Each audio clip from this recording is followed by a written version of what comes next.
On aimerait bien savoir la suite quand même.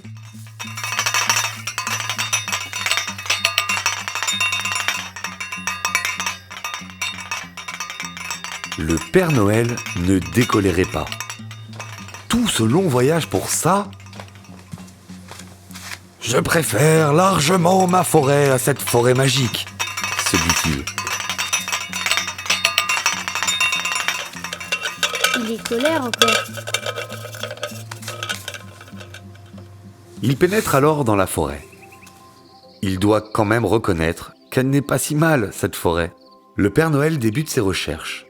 Il contourne, traverse, bifurque, fait demi-tour, revient, repart et recommence. Il va être fatigué, le Père Noël. Mais pas de lutin et encore moins de chef de cuisine. C'est certain, ils ne sont plus ici. Ils sont tous partis? En effet, Père Noël, ils ne sont plus ici. Une fois attrapé, le lutin, en fait pas si bête, a proposé son aide pour se faire pardonner de son larcin. Il est malin alors. Il a tout raconté. La cabane du Père Noël, le coup de fil anonyme, la grosse colère du vieux, sa mission de lutin, sa transformation en pâtissier jusqu'à son envol pour la forêt magique. Tout, je vous dis, tout. Il a même proposé au chef Sébastien de travailler pour lui. Avec ma petite taille, je me faufilerai partout dans la cuisine. Elle est drôle sa voix. En plus, un lutin, ça travaille dur, jour et nuit. Ça ne dort pas, Ah bon? ça ne prend pas de vacances. Ça ne prend pas de vacances, un lutin? Et ça n'est jamais fatigué. Par contre, ça mange des bûches, ça oui. C'est ainsi qu'Anaël, le lutin malin, a retourné sa veste et une situation qui devenait bien délicate pour lui.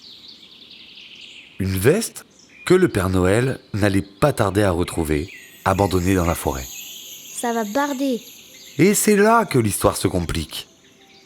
Il paraîtrait même qu'elle ne finisse pas si bien, cette histoire. On raconterait, dans certains milieux éclairés, que le Père Noël, devant la veste de pâtissier retrouvée en forêt, et la trahison qui en découlait, fou de rage, fit un véritable carnage dans cette forêt.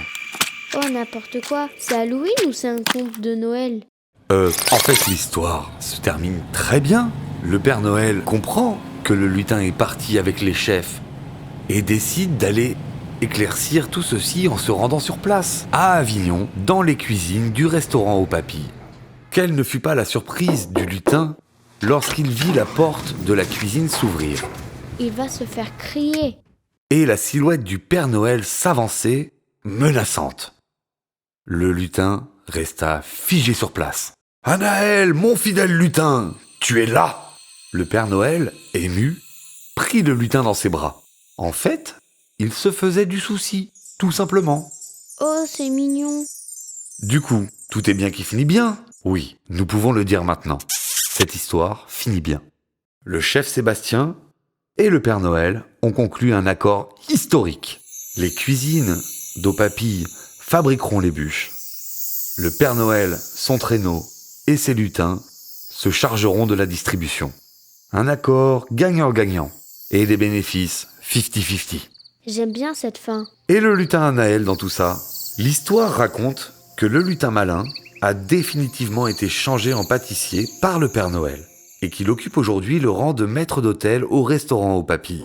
Mais sachez que chaque année, le Père Noël revient au restaurant pour un séminaire annuel avec toute l'équipe. Et le lutin redevient lutin à l'occasion du repas de clôture. Cette fois, c'est fini, c'est ça?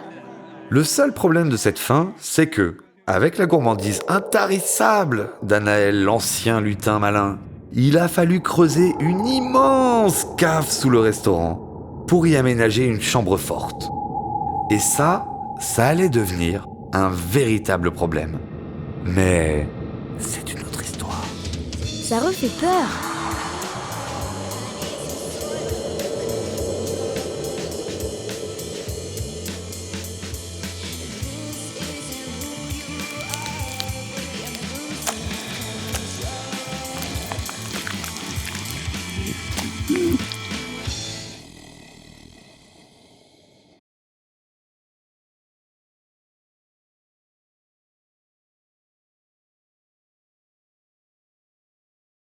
Vivement l'année prochaine alors.